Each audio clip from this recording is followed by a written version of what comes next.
Buenas noches con todas y con todos. Para cerrar el cuarto día del séptimo Congreso Nacional de Arqueología, estamos felices de contar con la participación de la doctora María del Carmen Vega, quien nos presentará la ponencia magistral Historia escrita en hueso, el desarrollo de la bioarqueología en el Perú, 1980-2020. María del Carmen Vega Dulanto es doctora en bioarqueología por la University of Western Ontario y magíster en bioarqueología y antropología forense por la Pontificia Universidad Católica del Perú. Fue encargada de la colección de antropología física del Museo Nacional de Arqueología, Antropología e Historia del Perú, y en el campo forense formó parte del equipo peruano de antropología forense y ha sido consultora para el Comité Internacional de la Cruz Roja y para la Dirección de Búsqueda de Personas Desaparecidas del Ministerio de Justicia y Derechos Humanos. Actualmente es docente de la especialidad de arqueología de la PUC y consultora bioarqueológica para la empresa Cálida. Sin más que añadir, pasamos a la presentación de la ponencia magistral. Bienvenida, doctora Vega, al séptimo Congreso Nacional de Arqueología. Muchísimas gracias, buenas noches con todos, muchas gracias Luis Felipe, Carla, Natalia y todos los organizadores de este congreso. Bueno, espero esta noche compartir mis experiencias y animar un poco a los jóvenes a que sigan esta bonita rama de la bioarqueología. En un ratito voy a empezar a compartir mi ponencia, espérenme un ratito. ¿Listo? Espero, ¿se ve verdad, Felipe? Disculpa. Sí, se ve bien, se ve bien. Excelente. Ok, muchas gracias. Entonces, ya procedo a iniciar. El título de mi ponencia, como ya lo dijo Luis Felipe, es Historia escrita en hueso. Ustedes, el desarrollo de la arqueología en el Perú en los últimos 40 años, ya han pasado, Dios santo. Bueno, ¿qué podemos decir un poco de la bioarqueología? Creo que empecemos con lo básico. Empecemos definiendo qué es bioarqueología, ¿no? Yo creo que mucha gente puede estar usando esta palabra no muy seguro de a qué nos estamos refiriendo. A lo mejor la gente piensa que es antropología física, como tradicionalmente siempre se le ha pensado o se le imagina, ¿no? Desde épocas ya de la década del siglo pasado, ¿no? De los años 80, de los 90, pero en realidad la arqueología ha sido realmente una transformación de lo que es la antropología física como se le conocía, ¿no? Entonces, un poquito definiendo entonces a los orígenes, qué es la antropología física hasta la actualidad, qué es la antropología física, ¿no? Es una rama de la antropología que tiene como objeto de estudio la evolución y variabilidad humana, tanto en poblaciones antiguas como modernas, ¿no? Durante mucho tiempo, cuando recién la antropología física inició en el siglo XIX, la antropología física abarcaba muchísimas cosas. Lo que dice ahí, la evolución, que también está encargada un poco de crear tipologías de seres humanos, ¿no? A través mucho de las medidas craniométricas. Yo no sé si a lo mejor les suene esos términos que se utilizaban antes, como dolicocéfalo, braquicéfalo, todo es de esta parte, de esta corriente de la antropología clásica.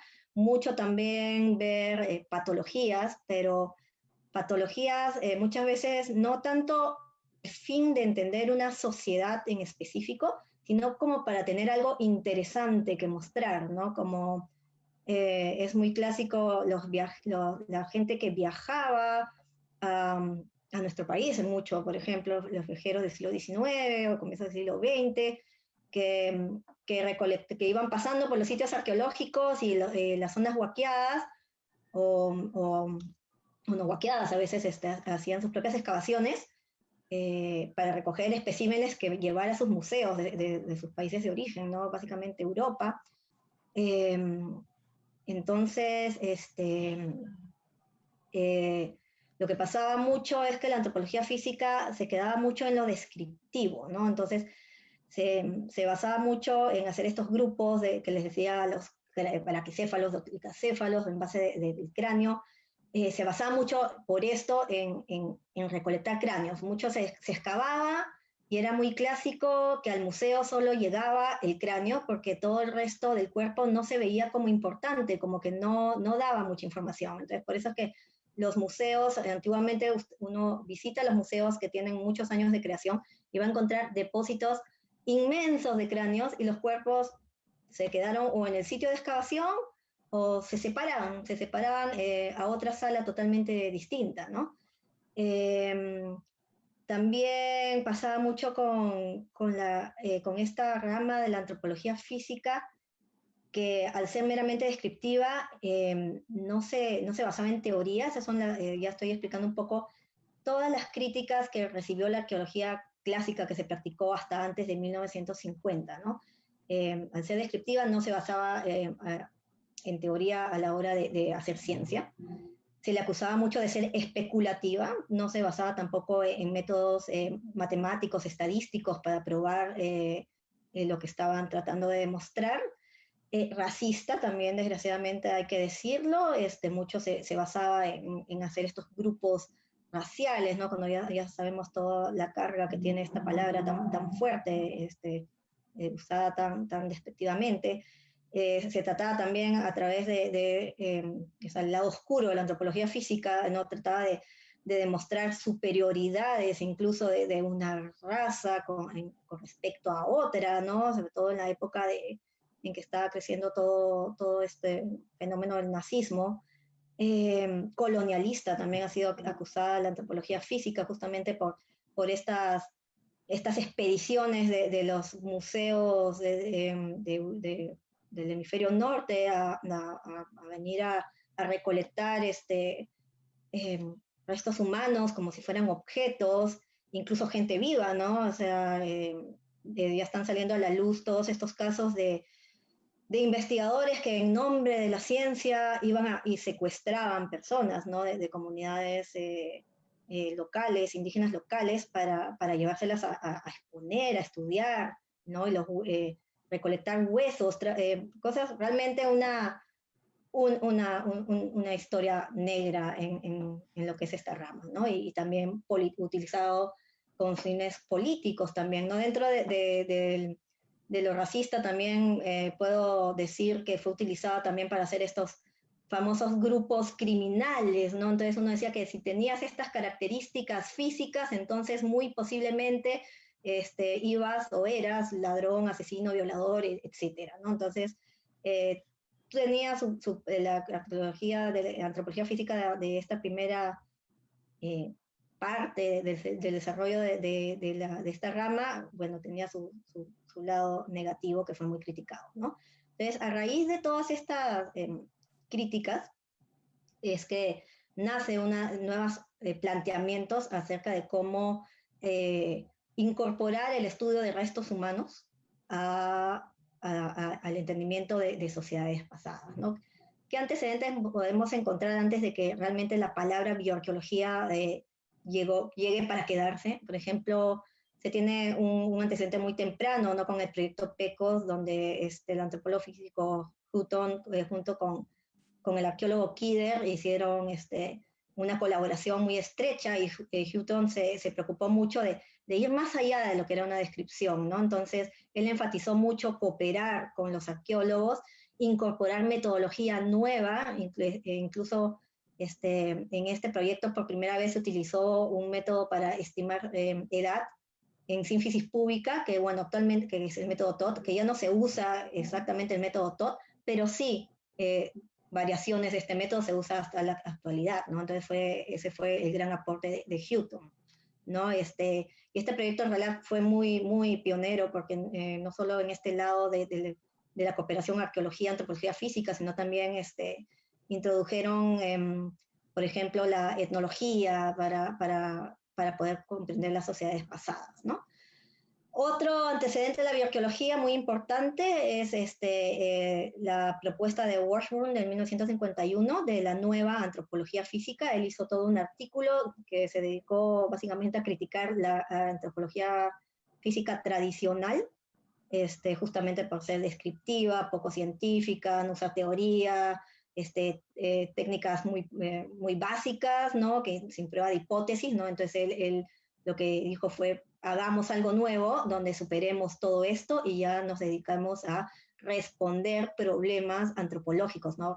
Que no sea una antropología física anecdótica, sino que sirva básicamente para lo que hace un arqueólogo finalmente, ¿no? Resolver y entender una sociedad pasada.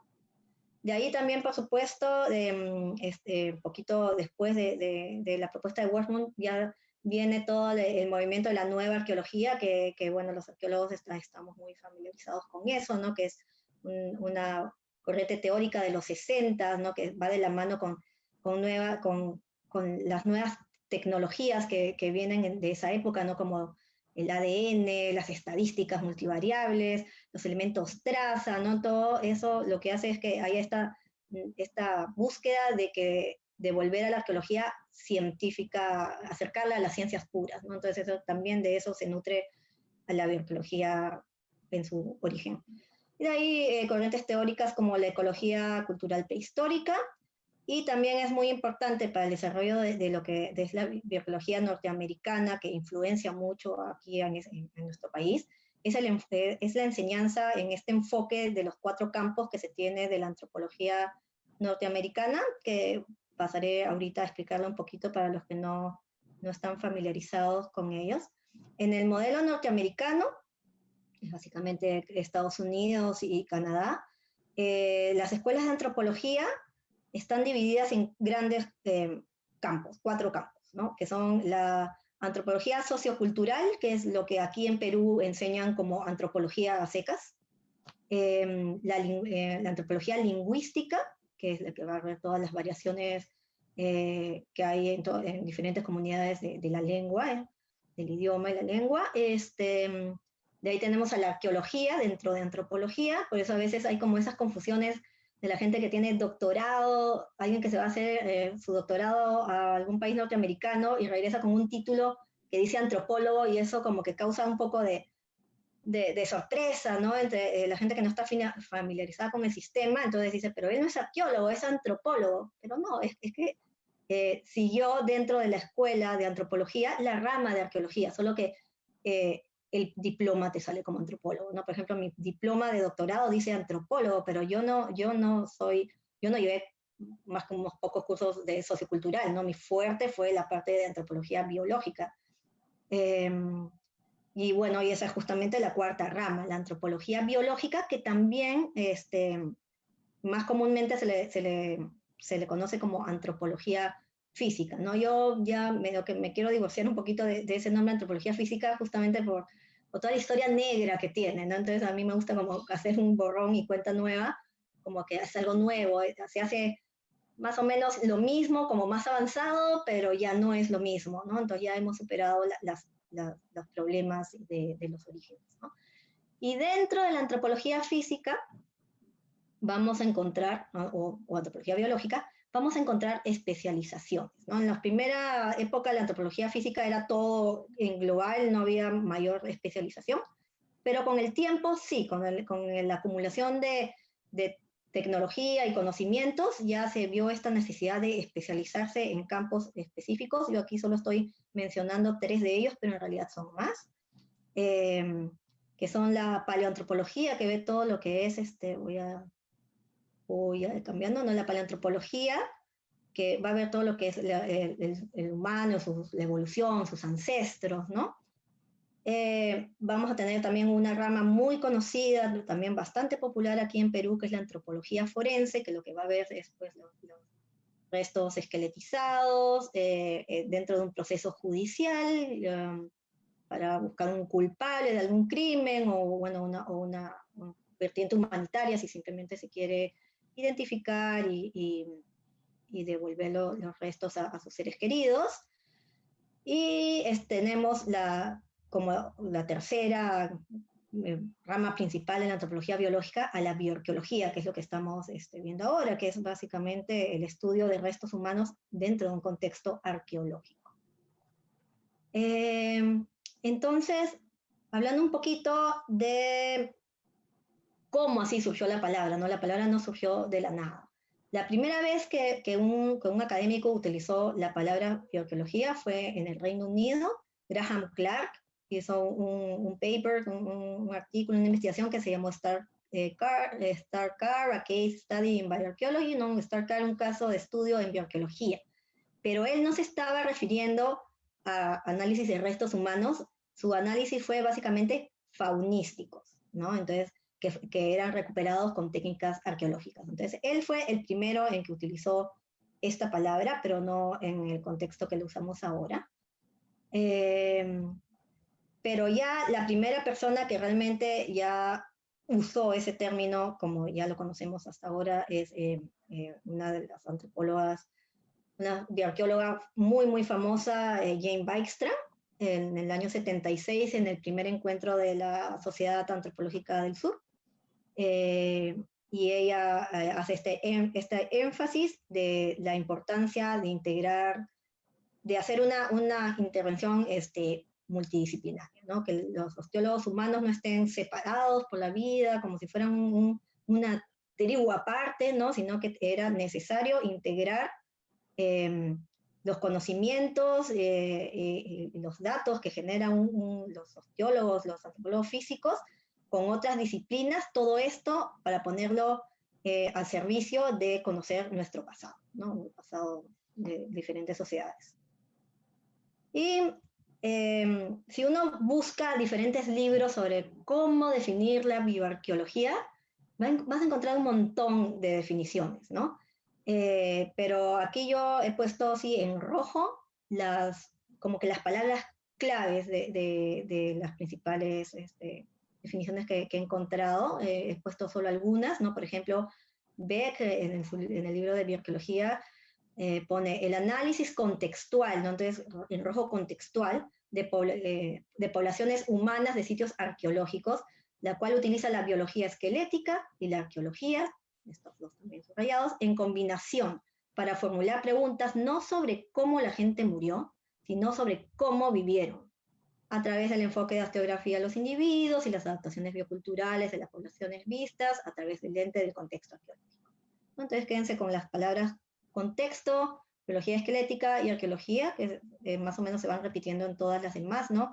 Por ejemplo, Armelagos, que es también un antropólogo biológico muy, muy conocido, dice sobre la bioarqueología, que es un campo de la antropología que está comprometido con el entendimiento de la adaptación y la evolución de los sistemas sociales, incorporando un acercamiento biocultural interdisciplinario con una perspectiva transcultural, ¿no? Cultura, biología, otra vez se habla, ¿no?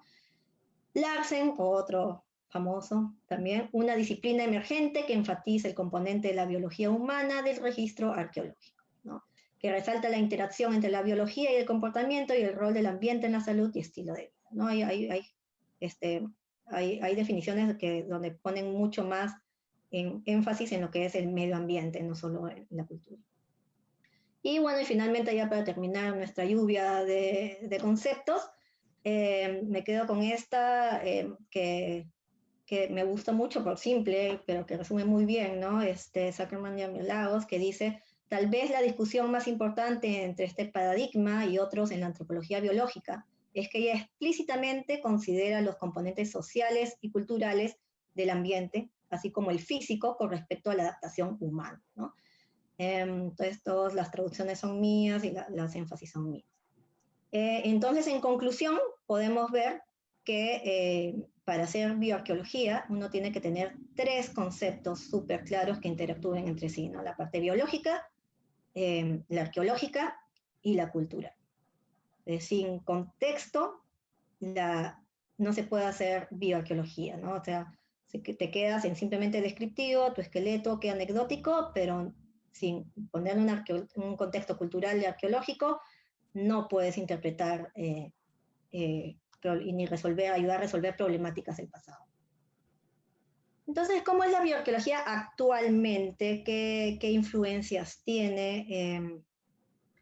En cuanto a influencias teóricas, tenemos la influencia de la ecología procesual, la adaptabilidad humana, economía política también, y la arqueología postprocesual, ¿no? Siempre va muy de la mano la bioarqueología con los temas que están viendo los arqueólogos a secas, ¿no? Entonces, hay mucha perspectiva política, económica, mucho, temas sociales, políticos, económicos, muchas cuestiones que son del interés actual de la sociedad, ¿no? Inequidad social, género, violencia, aunque igual siempre va a seguir con el enfoque a cómo el proceso y la prueba de hipótesis, ¿no? Igual, aunque son temas muy como sociales, igual siempre atado a su base científico. ¿Qué temas, por ejemplo, se ve? Comportamiento mortuorio, ¿no? Siempre creo que eso es un clásico, ¿no? Que no se concibe una investigación arqueológica que implique un cementerio, sepultura, sin que haya un antropólogo físico, bueno, bioarqueólogo, perdón, por ahí, ¿no? Entonces, ¿qué más se ve? Paleodemografía, interpretación de comportamiento, distancias biológicas, ¿no? Entre grupos humanos, ¿no? Que están emparentados o no, biológicas y genéticas, paleopatología, identidad social, muchísimo los temas de identidad se tocan actualmente. Pero igualito, aunque la biología ha avanzado mucho desde que se le conocía como antropología física secas, aún se tienen retos que enfrentar, ¿no? Mucho, la gran pregunta que siempre es la gran crítica que se nos hace cuando hacemos alguna investigación, ¿no? Realmente ¿qué tan representativos son los individuos que estamos incorporando en nuestra investigación del total de la población que vivió con esas personas, ¿no? Entonces, ¿qué tan representativa es la muestra que estamos usando de la sociedad pasada? Acá puedo yo estar analizando un grupo de gente que tiene evidencias de violencia muy marcadas, muy evidentes, pero eso quiere decir que toda la sociedad vivió eso, solo ese grupito, ¿no? Entonces, esa siempre ha sido como uno de los talones de Aquiles que tenemos que navegar cuando hacemos investigación. La estandarización de los datos recolectados también es una problemática. Han habido varios intentos de que todos los bioarqueólogos hagamos lo mismo, ¿no? A la hora de fichar, de hacer nuestros análisis, utilicemos los mismos métodos, la misma forma de escribir, de pasarlo en una base de datos. Esto para que sea fácilmente comparable mis resultados con los de otra persona, ¿no? Entonces, siempre hay ese grado de subjetividad que se quiere evitar a toda costa a la hora de describir, por ejemplo, patologías, ¿no? Yo puedo decir que esa persona tenía una artropatía muy avanzada en el codo, pero a lo mejor para lo que para mí es muy avanzado, pero para otra persona, otro investigador, es moderado o leve según lo que ha visto en su población. Entonces, es esta idea de todos hablar el mismo idioma, de tal manera que lo que yo publique sea fácilmente comparable con lo que otras personas publiquen y se pueda hacer ya una idea más global, ¿no? Y no es que todos, ya quiero hacer una investigación sobre osteoartritis y tenga que volver a analizar lo que ya otras personas ya han analizado, así no avanzamos, ¿no? La cosa es acumular datos en común y seguir todos avanzando, ¿no? Y otra preocupación muy actual también, que antes era limitada mucho a Norteamérica, Oceanía, pero que ya está llegando aquí, es la preocupación por el trato ético de los restos humanos. No me refiero a que antes tratábamos mal a los restos humanos de forma no ética.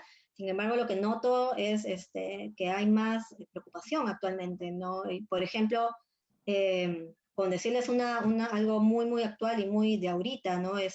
Nunca me había pasado que me pixelearan mi carátula de ponencia, cosa que me ha pasado por primera vez en esta presentación, y la verdad me tomó súper de sorpresa. Al comienzo no sabía no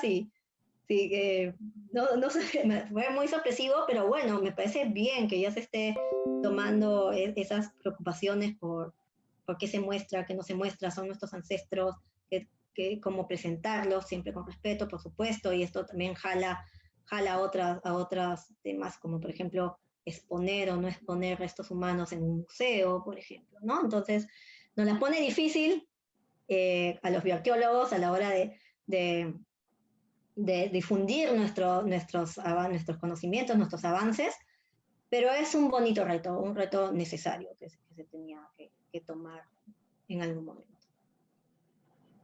Y ahora ya pasamos propiamente a lo que ha sido el desarrollo de la bioarqueología en el Perú. Aquí he escogido estas dos figuras que ven aquí porque me parecen que grafican muy, muy bien cómo empezamos y cómo estamos ahora, ¿no? En la foto de la izquierda lo que ven es a Julio Cetello en el Museo Nacional de Arqueología, Antropología e Historia del Perú, trabajando un fardo, ¿no? Uno de los famosos fardos Paracas, en el que abrirlo era toda una experiencia, ¿no? Y él hizo, por supuesto, un gran trabajo muy detalloso describiendo capa por capa y hallazgo por hallazgo de los fardos.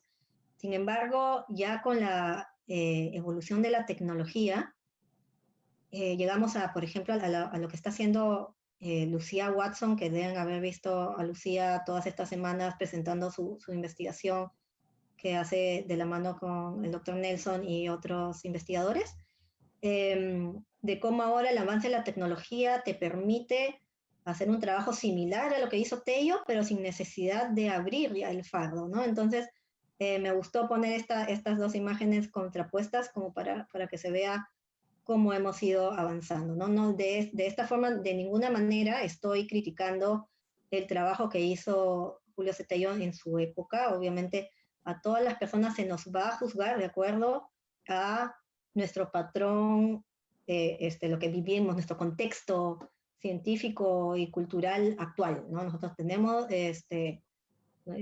actuamos y obramos según lo que la corriente científica y la ética profesional nos indica que debemos hacer, ¿no? Entonces, pero eso va evolucionando con el tiempo. Entonces, yo no puedo, de la misma manera que yo no puedo juzgar a las personas que me precedieron con nuestra forma de verlo actualmente, en el futuro, yo espero que los que sigan nuestros pasos juzguen de la misma manera lo que se estamos haciendo ahora. A lo mejor, quién sabe, ¿no? Evoluciona la tecnología y hacer esta tomografía ya no se debe hacer. Quién sabe, ¿no? Entonces, hay que guardar el contexto de las críticas que podamos hacer. Más bien, puro agradecimiento y pura admiración al trabajo que hizo Julio Cetello en su época. Entonces podemos dividir un poco lo que es en dos grandes bloques, ya que la palabra que hace girar de esta presentación es la palabra bioarqueología, separar en dos grandes bloques lo que ha sido la evolución de los análisis en restos humanos de contexto arqueológico en nuestro país, ¿no? Un gran bloque previo a arqueología, ¿no? Antes de que se acuñara el término, ¿no? Antes de los 80, en realidad debería haber puesto acá, ¿no? ¿Qué encontramos, ¿no? Al comienzo, lo que vamos a encontrar es, a comienzos del siglo XX, es mucho de osteólogos que venían al Perú, como ya les he comentado, uno de sus intereses era encontrar material para llenar los museos, como ya les dije, pero otros sí venían a hacer investigación propiamente dicha, ¿no? Por ejemplo, de esta lista que les estoy poniendo aquí, de los más representativos, ¿no? Solo he puesto unos cuantos. Por ejemplo, podemos resaltar la figura de George Eaton, que fue la primera persona que analizó los restos de Machu Picchu, por ejemplo. Ya, bueno, ya a la luz de nuevos estudios sobre ese nuevo material, hemos visto que, bueno, George Eaton tuvo algunas errores en su análisis, pero bueno, intentó hacer un análisis científico para entender a la gente de Machu Picchu. Bueno, Alex Harlika, que es un antropólogo muy, muy, muy famoso, que también tuvo su paso por el Perú, McCurdy, Newman, que tiene varios trabajos aquí en Costa Central también, Tidel Stewart ahí en la foto de arriba. Y por supuesto de esta época también Julio Cetello, ¿no? Médico de profesión, pero finalmente un antropólogo físico, ¿no? Eh, si iría vivo el doctor Tello sería un antropólogo, un bioarqueólogo, ¿no? ¿Qué cosas hacían ellos? Básicamente dedicados a la descripción de colecciones. Desgraciadamente muchas de las colecciones que se utilizaban no tenían un contexto arqueológico claro, mucho era de levantamientos de superficie o de huaqueos, ¿no? Entonces estaban ahí cojeando por ese lado, a veces mezclaban todo, ¿no? No importaba si era inca o intermedio temprano, todo lo mezclaban en una sola cosa y salía todo junto en una sola investigación. O recolección de casos de estudios, ¿no? Que una patología llamativa, ¿no? Si era en el cráneo mucho mejor, ¿no? Entonces, eso básicamente eran los comiencitos de la antropología física acá en el Perú, ¿no? Y como ya les había contado, gran énfasis en los cráneos, ¿no? Tanto para hacer los estudios craniométricos, para hacer estos tipos poblacionales, y también llamaba mucho la atención en cráneo todo lo que era el estudio de las trepanaciones craneales y lo que se le llamaba deformaciones, pero bueno, una palabra que se prefiere utilizar actualmente más que deformaciones es modificaciones, ¿no? Entonces, iba por ahí el interés. De esta época tenemos que resaltar la figura de Pedro Valls, que realmente él se merece muchísimo más reconocimiento internacional del que tiene. O sea, Pedro Valls es reconocido acá en Perú, pero su forma de hacer estudios en restos humanos realmente para la época es pionero, ¿no? Es más o menos el washburn, perdón, pero peruano, ¿no? Entonces, él debería figurar en los manuales de bioarqueología, en los avances de bioarqueología mundial, ¿no? Él fue un médico peruano, él introdujo este concepto de osteología cultural, justamente porque veía esta disociación que les decía de la antropología física con el contexto, con la arqueología. Entonces él lo que quiso desde aquí es hacer el cruce, ¿no? Igual estaba interesado en patologías craneales, pero mucho tratando de poner en contexto todo este material, ¿no? Entonces, él vio mucho patologías craneales, modificaciones culturales, sobre todo la modificación de forma craneal, trepanaciones, cauterizaciones, y hizo esta cruzada por que se haga un acercamiento interdisciplinario, ¿no? Donde se juntara el estudio osteológico con el material arqueológico asociado y la información etnohistórica que pudiera respaldar las interpretaciones, ¿no? Entonces, para mí, para muchos peruanos, ¿no? Es una figura muy, muy emblemática que debería salir también la figura a ser conocida fuera, ¿no? Ya en los 80s y 2000, ya cuando la palabra bioarqueología y el concepto de bioarqueología ya está dando vueltas, digamos, por la academia, ya empieza a haber esta transición entre la antropología física clásica y el nuevo paradigma. Igual en estos años, entre el 80 y 2000, que fue una época particular en nuestro país, de la época del terrorismo, lo vivimos, lo hacemos, ¿no? Los jóvenes no tanto. Fue una bioarqueología de todas maneras dominada por investigadores extranjeros. La investigación peruana muy, muy limitada al trabajo de algunos antropólogos físicos clásicos, que basándose en estos trabajos de mediciones craneales. También habían odontólogos, unos cuantos odontólogos que también se aventuraron a revisar material de museo Pueblo Libre, básicamente. Pero bueno, los odontólogos no son arqueólogos, y es que juntaban de todo, ¿no? Para hacer sus investigaciones. Dos por ejemplo, las antropólogas físicas más conocidas que trabajaron mucho en esa época, bueno, actualmente también trabajan, Judith Vivar, las doctoras Judith Vivar e Hilda Vidal. Judith Vivar asociada al Instituto Ribagüero de la Universidad Católica, y la doctora Vidal durante muchos años encargada de la colección de antropología física del Museo Nacional de Pueblo Libre. Aparte de ellas, digamos, también había en esta época muchos arqueólogos que les gustaban los huesos. Digamos que yo también inicié así, ¿no? Sin entrenamiento formal, pero bueno, me gustan los huesos, por ahí me meto en un tallercito, por ahí aprendo con alguien que sabe un poquito más, y empiezas a hacer, pues, a empezar a hacer tus informes, ¿no? Pero desgraciadamente en esta época era muy complicado incluso para los arqueólogos, no entendían muy bien ya qué tanto, cuál era el potencial de estos análisis para la investigación del pasado, ¿no? Entonces uno veía los informes de arqueología, entonces las interpretaciones, y el análisis del antropólogo físico atrás, en anexos, sin integrarse a los conocimientos, no simplemente les decían, ok, yo solo quiero que me digas de qué sexo es, masculino, femenino, ya si puedes la edad, ya con eso se sentían felices y ya, ¿no? Entonces, eso menos mal ha cambiado bastante.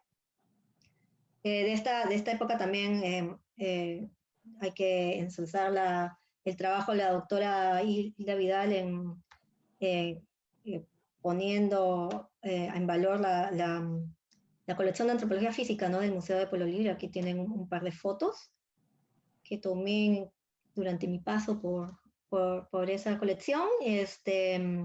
No, fue la gestión de la doctora Vidal que logró obtener financiamiento de Japón para poder poner la colección en un laboratorio, ¿no? Entonces, la doctora Vidal tiene ese mérito, ¿no? Y de esta época también, ya de mediados de los 90, hay que resaltar la pieza fundamental del desarrollo moderno de la bioarqueología en el Perú, que es la doctora Sonia Guillén, ¿no? y su centro Malqui. La doctora Guillén, después de hacer su doctorado, vino al Perú, fundó en el 94 el centro Malqui, que es bien conocido, ¿no? Que fomenta el manejo de los restos humanos y otras colecciones orgánicas y la investigación. Si algo yo resalto mucho de este centro Malqui es que es abierto a todo aquel que quiera investigar, hacer una investigación seria. La doctora Guillén siempre ha sido muy abierta a hacer estas colaboraciones, ¿no? Una realmente admirable gestión cultural en sus dos museos, el de Hilo y el posterior que hizo en Limebamba, ¿no? Y no solo eso, no solo es el manejo de su centro, del centro Malqui.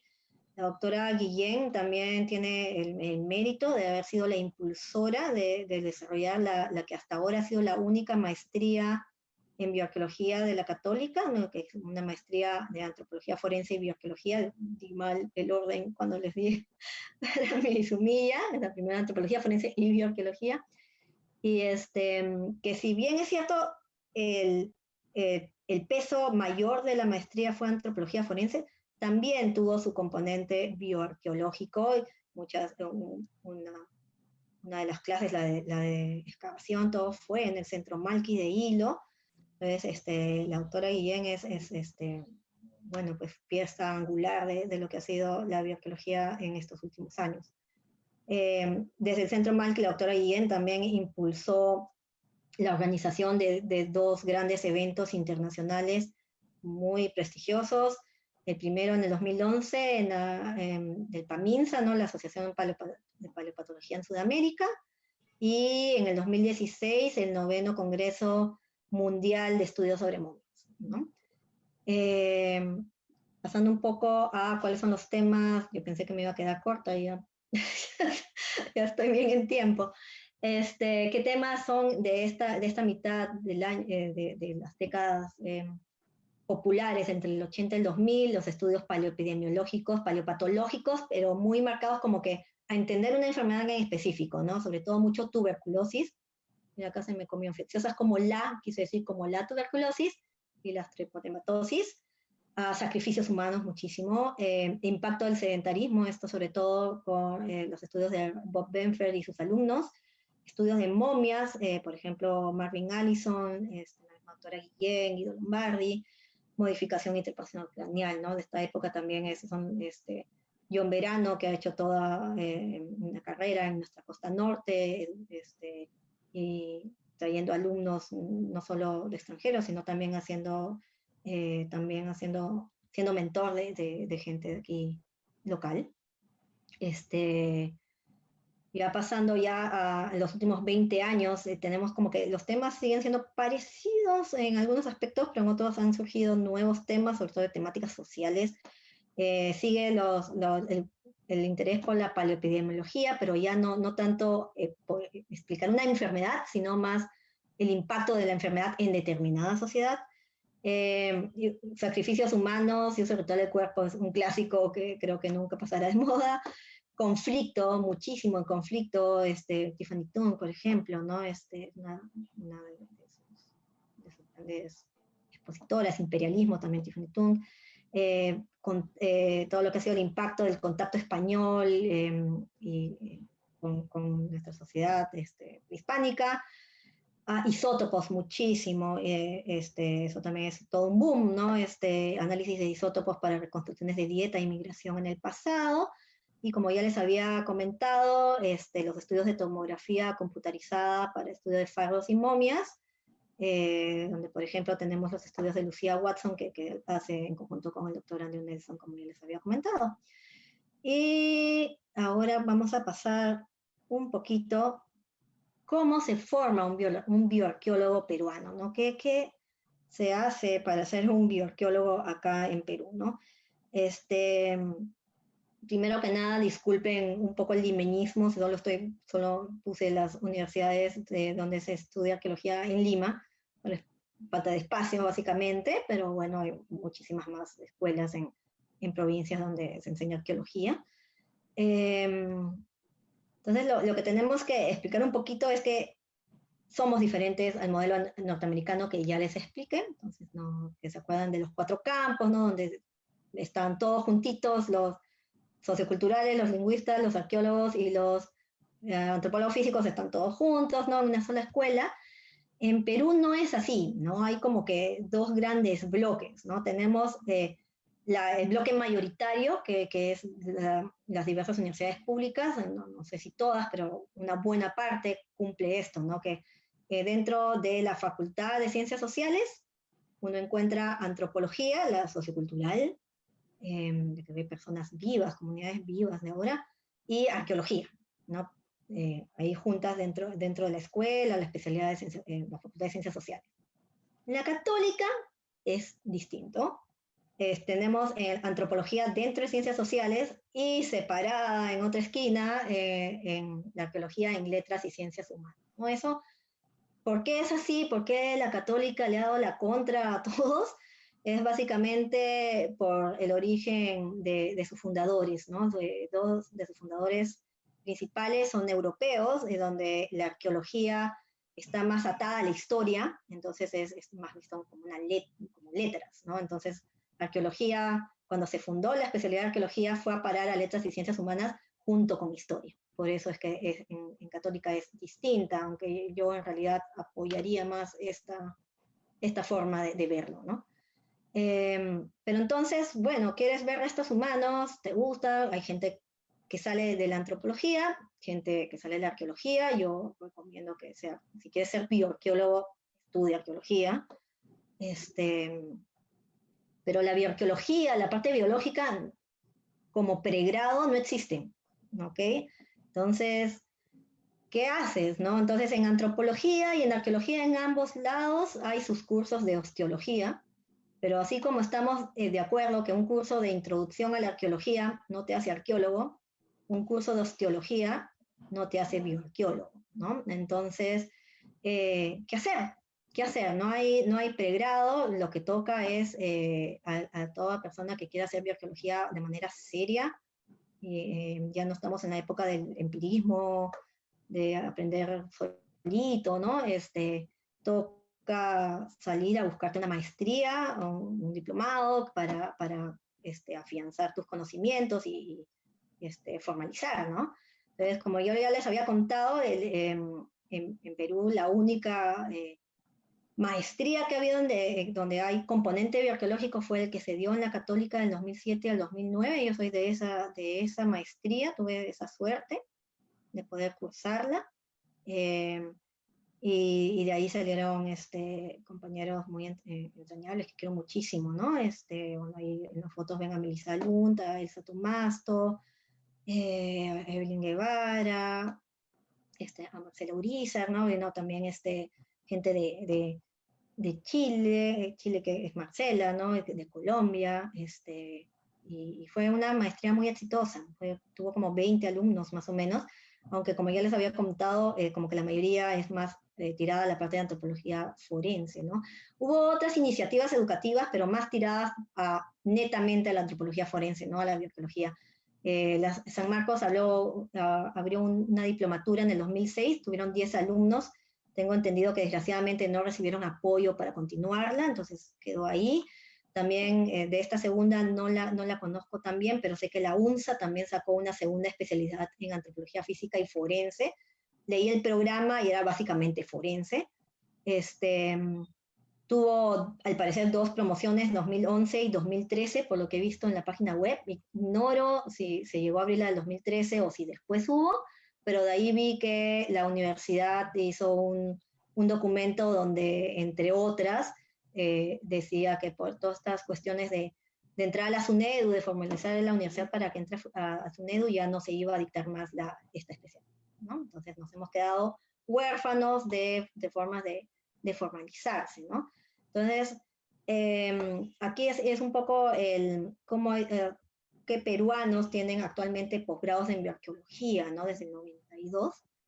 Este cuadro, por si acaso, solo está considerando estudiantes peruanos que se formaron en el pregrado en Perú, o sea, que no estudiaron en universidades fuera, cuyas tesis de maestría y o doctorado tienen una temática bioarqueológica. Y, por ejemplo, mis compañeros de la maestría que hicieron su tesis en antropología forense no están considerados aquí, ¿no? Por más que algunos de ellos ocasionalmente se dediquen a la bioarqueología también.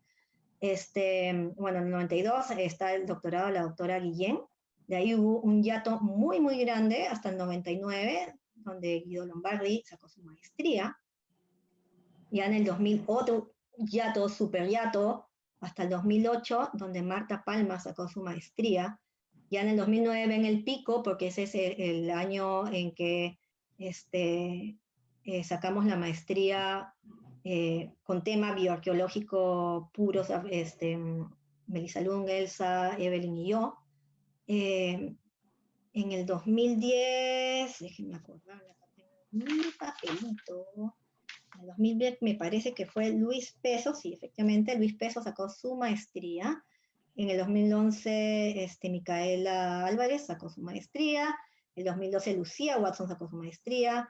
En el 2015, Luis Peso se doctoró. En 2016, Lucía, así en lo que ha sido el pico de doctores en bioarqueología, Lucía y yo sacamos el doctorado, con meses de diferencia nomás.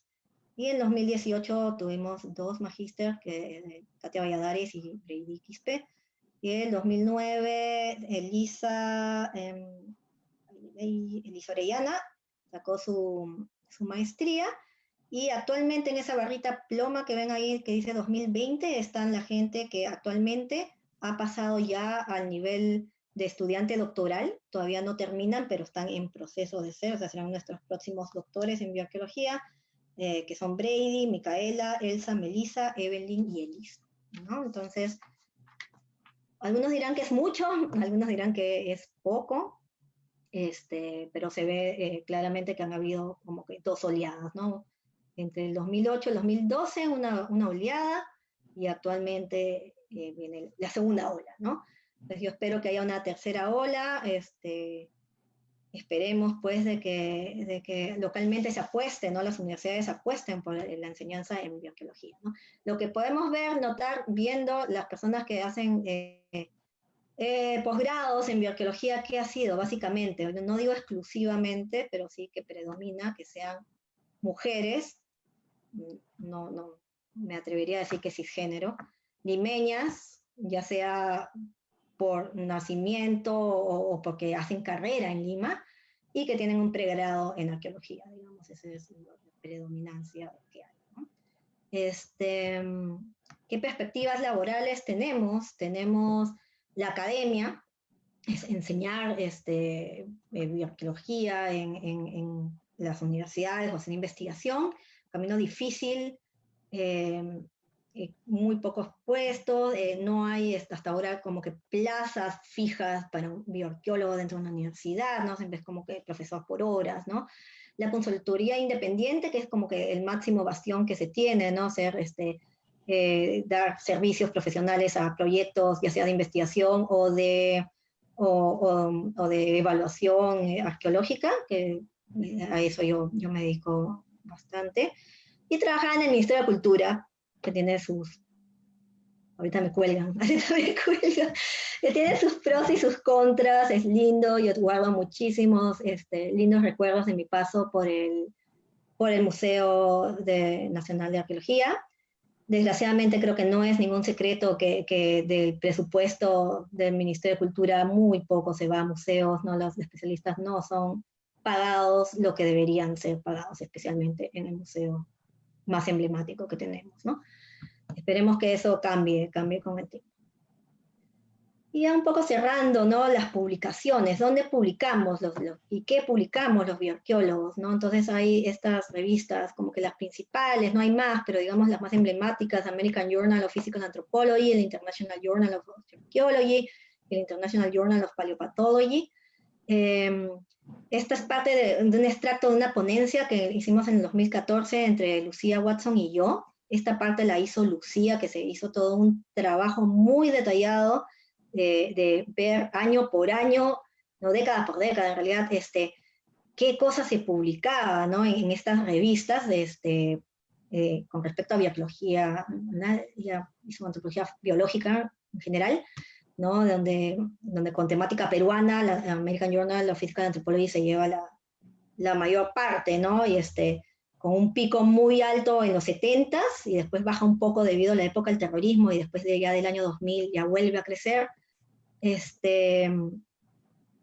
Y esto concluimos esa vez, ¿no? Con Lucía, ¿no? Hemos podido notar además que la representación por parte de investigadores nacionales en estas publicaciones es muy limitada, en el caso de las tres revistas en realidad, ¿no? Y con poco porcentaje peruano representado.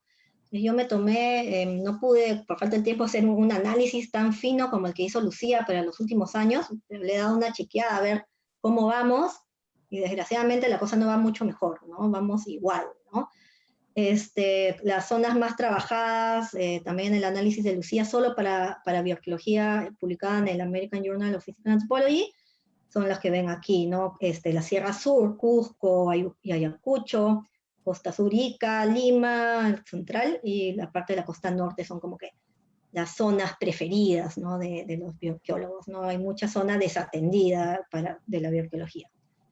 Y bueno, esto es lo que les decía, ¿no? Me hice una pequeña chequeada cómo vamos, y últimamente han salido un par de libros donde se supone que se hace un estado de la cuestión de cómo va la bioantropología. Uno es un libro en Latinoamérica y el otro es paleopatología sudamericana, pero este de acá dice sudamericana, pero su fuerte es Perú, básicamente. ¿Y qué cosa encontré, ¿no? En este libro, el de la izquierda, de 29 artículos, ninguno es escrito por peruanos, ninguno. Se hace solo una breve referencia de Perú.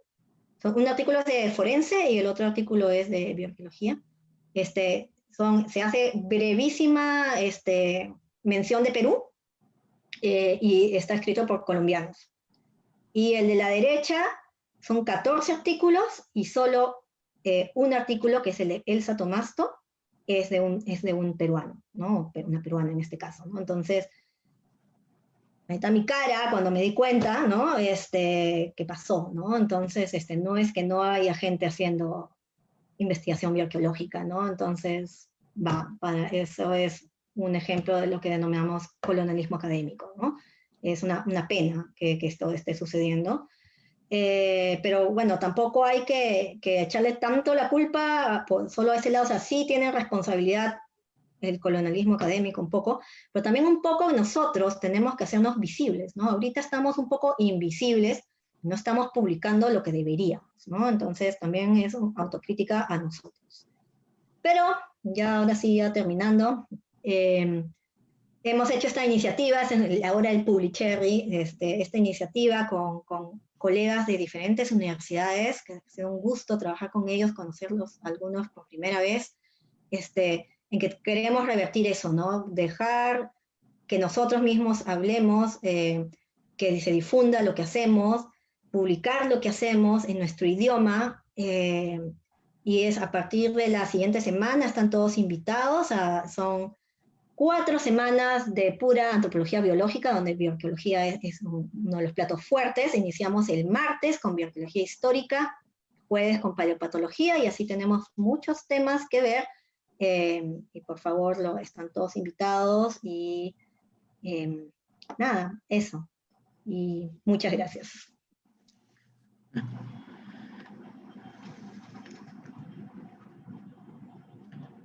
Muchísimas gracias, María del Carmen, por tan interesante presentación.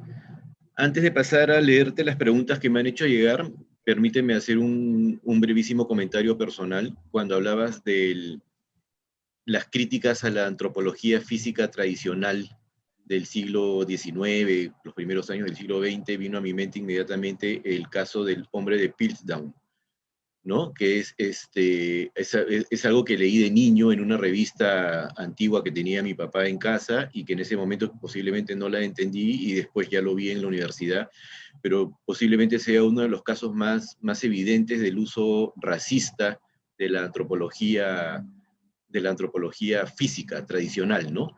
Tratar de demostrar que la evolución se dio en territorios de lo que actualmente es Inglaterra, ¿no? La evolución humana, ¿no? Que el hombre llegó a ser Homo sapiens en territorio inglés, ¿no? Bueno, eso, sí, eso como un comentario nada más, ¿no? Porque vino como te digo, vino inmediatamente a mi mente ese caso, ¿no? Dentro de la crítica a la antropología forense clásica. Esperemos que las condiciones del Ministerio de Cultura cambien en el más breve plazo. Para que no te pongas así como en tu última diapositiva. Morreguita. Paso a leerte las preguntas que me han hecho llegar para que por favor puedas responder a nuestro público. Okay. En primer lugar, ¿cuáles son las opciones que tiene una persona o alumno que quiera seguir estas especializaciones en bioarqueología? Opciones actualmente en Perú no hay. O sea, yo lo que he visto, yo tengo bajo mi tutela algunos jóvenes que quieren ser bioarqueólogos, entonces yo también siempre estoy a la búsqueda de cosas que ellos puedan meterse. En este contexto de pandemia he visto que han surgido muchas iniciativas de profesionales, ¿no? Grupos de amigos que se organizan y ofrecen cursos, ¿no? Pero hay que tener cuidado con esos cursos porque uno puede aprender de las personas. Yo no niego que las personas, que si yo con mi grupo de amigas hago mi grupo, mi charla, posiblemente van a aprender, pero también hay que tener cuidado con un poco de qué documento generas para demostrar que tienes este conocimiento, ¿no? Entonces hay que tener un poco de cuidado ahorita en la época cibernética en que estamos viviendo, de que el diploma, la maestría que queramos seguir tenga un aval institucional de una universidad que esté registrada en SUNEDU. Eso es recontra importante ahora, ¿no? Entonces basta con googlear un poco a la universidad que lo ofrece y chequear si existe, si está, de que existe, pero que sea legal ante la SUNEDU para que el papel que tengas te valga, ¿no? Entonces, ahorita, ¿qué les diría yo a las personas que quieren seguir? Practicar mucho, tanto con la gente local, ¿no? Con nosotros los peruanos, también con la gente internacional. Es importante que tengan este roce. A veces la gente piensa, ese investigador es inalcanzable. Si le escribo no me va a hacer caso. Esa es mentira. Si ustedes tienen el interés, les gusta el trabajo de cierto investigador o cierta investigadora, escríbanle y pregúntenle, y esa persona les va a casi segura que les va a decir que sí, que vengan, vayan aquí y aprendan de esa persona, ya sea extranjera o nacional, ¿no? Eso les va a dar la parte práctica, pero siempre necesitan la parte teórica formal, ¿no? Entonces, actualmente no hay nada formal en Perú. Nuestro corazón está puesto en hacer algo con la Católica, esperemos, ¿no? Pero es un trabajo duro, ¿no? Para convencerlos y sacarlo, ¿no? Pero digamos, en el momento inmediato en que estamos, nada, o sea, conseguir experiencia, tener las cosas muy claras y buscar alguna maestría afuera, ¿no? No es imposible. A veces uno ve que es como que inalcanzable irse afuera, ¿no? Siempre hay muchísimas problemáticas, lo económico, ¿no? Lo económico yo sé que es un problema mucho, pero existen becas, existen sitios que es gratis. Europa en algunos puntos es gratis la educación. México te pagan la maestría para estar. En Estados Unidos, en Canadá, el apoyo a maestría no es tan fuerte, pero algo te da, perdón, te dan, ¿no? Entonces, también hay, pues, siendo mujer, también tenemos este problema de la maternidad con la balancear, ¿no? La maternidad y los estudios, pero sí se puede, es difícil, es un camino duro, pero se puede, ¿no? Yo saqué mi doctorado con 3 hijos, ¿no? En mitad de la tesis, ¿no? Uno, luego vino el otro, luego vino el otro. Entonces, hay circunstancias que es complicado, pero no es imposible. O sea, yo lo que quiero es que los chicos no se lleven esa idea de que es algo tan imposible, que solo pocos pueden, que solo gente adinerada o que no ha tenido problemas, que tienen privilegios, lo logran. No, no es así. Entonces, nada, no se rindan, hagan su plan, contáctenos para practicar y pongan su vista en una universidad que deseen y haciendo todo en orden lo van a lograr. Gracias. La segunda pregunta que tengo es, ¿qué ventajas nos ofrece el análisis de colecciones para conocer a la población del pasado? ¿Qué ventajas? A ver, ventajas podemos empezar con ventajas prácticas, ¿no? O sea, ya están excavadas, entonces ya no tienes que invertir en un proyecto de excavación para excavarlas y tenerlas. Hay que tener cuidado, eso sí, porque dentro de colecciones hay colecciones que están bien documentadas, o sea, no crean que el museo equivale a cosas sin contexto, no es verdad. Hay de todo, o sea, es cuestión de ver, hacer también este trabajo de contextualizar, a veces sí, efectivamente, tienes los cuadernos de campo por un lado, las transcripciones ¿no? en los archivos y tienes el material, ¿no? Entonces no es cuestión de que llego y todo me cae del cielo, ¿no? Tienes que investigar, la biología es una carrera de investigación. Entonces, parte con contextualizar tu colección. En algunos casos, si tienes suerte, ya el trabajo está hecho, ya los curadores del museo ya hicieron el trabajo por ti, pero en muchos casos no, entonces te toca hacerlo. Entonces, es importante. Yo apoyo totalmente de la investigación en colecciones, ¿no? De hecho, ahí otra vez incomodando un poco al ministerio, me parece que debería flexibilizarse la investigación en museos. Me parece que es muy burocrática, el proyecto de investigación, que te captura la firma, ya no puedes trabajar nada más si quieres hacer una investigación. Me parece que podría darse un poco más de libertad a los museos para poder gestionar a los investigadores sus propias investigaciones. Obviamente los museos tienen que generar sus propias investigaciones, pero también en casos de análisis no destructivos, debería ser más fácil en mi opinión, poder acceder a esas colecciones, ¿no? Gracias. En tercer lugar, tenemos la siguiente pregunta. ¿Qué impacto tuvo la arqueometría en el análisis bioarqueológico?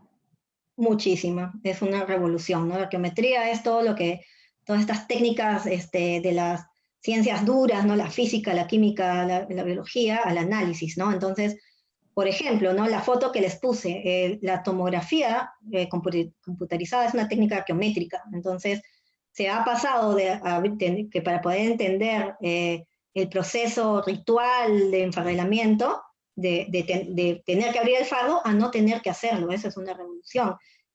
Sin la evolución de los isótopos, no se podría tener este salto que ha hecho la biología a poder entender interacciones migratorias, ¿no? Dieta también, ¿no? Antes era solo ver los dientes, cuántas caries tenían, ahora tienes el isótopo que te respalda y te da la fianza, el ADN, muchísimo, muchísimo.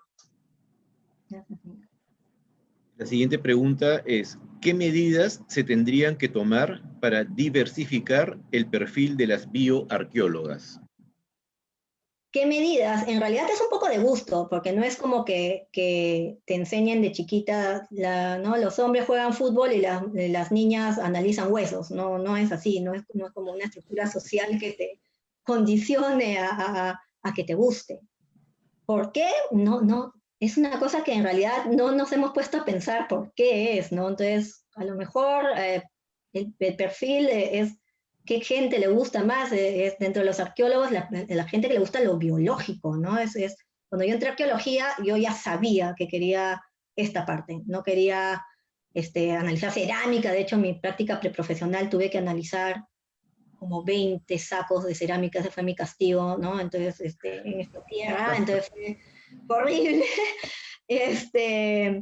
Pero es eso, es que te guste la ciencia, la biología, hacer difusión, yo creo, también mucho, ¿no? O sea, que no es como que te encuentres con la posibilidad de la bioarqueología cuando ya estás en la carrera, sino difundirla y ponerla a los ojos del público como una opción totalmente viable, ¿no? Hay muchísimos bioarqueólogos extranjeros, hombres, ¿no? En Perú no sé por qué, es una pregunta interesante, pero no me la he puesto a reflexionar seriamente por qué.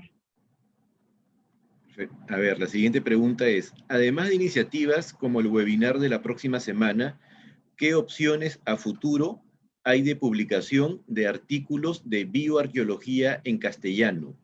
¿Se puede crear una publicación de cierta periodicidad, semestral o anual sobre este tema? Es el sueño, ¿no? Ese es el sueño y habrá que hacerlo. Simplemente es la voluntad. Bueno, vamos a ver qué surge de este hermoso experimento que es el webinar que hemos hecho. Ya cuando termine el webinar nos sentaremos los organizadores a hacer una reflexión de lo que ha sido el impacto, de la necesidad, y obviamente evaluaremos esa posibilidad de crear una revista local solo de antropología biológica, ¿no? Local me refiero a Latinoamérica. Julio Fan nos pregunta, ¿cuál sería el curso de la bioarqueología en el Perú en el contexto de pandemia? ¿Y cuál podría ser el aporte de la disciplina en dicho contexto? Ahorita, digamos que en pandemia, que todos estamos o deberíamos estar encapsulados, ahorita lo que toca a la bioarqueología es la difusión, ¿no? Los análisis se han reanudado, ¿no? Yo, siguiendo protocolos de sanidad, obviamente, diferentes proyectos han reabierto, entonces poco a poco la investigación, el análisis se está retomando, pero yo creo que este es el momento de explotar todo lo que es el Internet, para unir, ¿no? Entonces yo creo que ahorita hay que aprovechar parece negativo, pero siempre hasta de las peores situaciones hay que buscarle una oportunidad, y esta es la oportunidad que tenemos como latinoamericanos de cohesionarnos. Ahorita no hay problemas económicos de viajar, quién me paga el pasaje para irme al congreso tal, ¿no? Simplemente abres tu computadora y te conectas. Entonces yo creo que en este momento de pandemia en Latinoamérica es el momento de hacer networking y hacernos más fuertes, ¿no? Hacernos sentir, hacernos escuchar. Perfecto, muchísimas gracias. Con eso cerramos la ronda de preguntas. Más bien, antes de terminar, permíteme invitar a nuestros asistentes a las actividades del día de mañana.